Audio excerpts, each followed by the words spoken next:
अस्सलामु अलैकुम दोस्तों, एक नौजवान लड़की का सबक आमोज वाक़या बताना चाहता हूँ, जिसकी डिमांड ये थी कि उसकी शादी ऐसे नौजवान से हो कि जो उसे पर्दे में रख सके।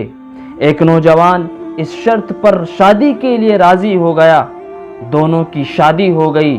वक्त गुजरता गया, यहाँ तक कि एक बेटा पैदा हुआ।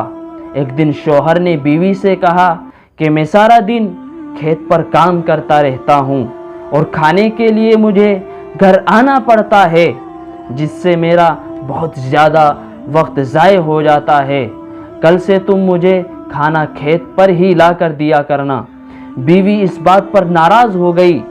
वक्त मज़ीद गुज़रता गया, यहाँ तक कि एक और बेटा पैदा हुआ, जिस पर शौहर ने कहा कि अब गुजारा करना मुश्किल हो गया है, तुम ही खेत पर खाना लाया करें।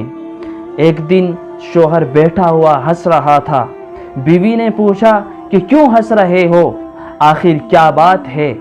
तो शौहर ने कहा कि कल तो तुम पर्दे में रहा करती थी और आज तुम्हारा पर्दा हट गया है। और इस बात पर शौहर ने उसकी मजाक बनाई। बीवी ने कहा कि तुम साथ वाले कमरे में छुप कर बैठ जाओ, मैं तुम्हें पर्दे और बेपर्दगी का फ़र्क समझाती हूँ। शौहर ने कहा ठीक है। वो कमरे में छुपकर बैठ गया। बीवी ने अपने बाल बिखेरे और रोना धोना शुरू कर दिया, रोना पीटना शुरू कर दिया। सबसे पहले सबसे बड़ा लड़का घर में दाखिल हुआ और रोने की वजह मालूम करने लगा। उसकी माँ ने कहा कि आपके वालिद मोहतरम ने मुझे मारा है।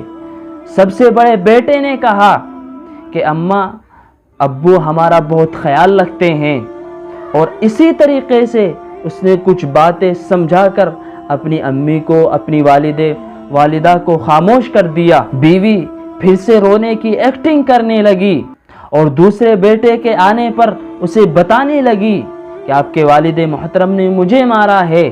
बेटे को गुस्सा आया। उसने अपने बाप को, वालिद मोहतरम को बुरा भला कहा और माँ को समझाकर चला गया। तीसरा बेटा दाखिल हुआ तो बीवी फिर से रोने लगी और बेटे को बताने लगी कि आपके वालिद मोहतरम ने मुझे मारा है।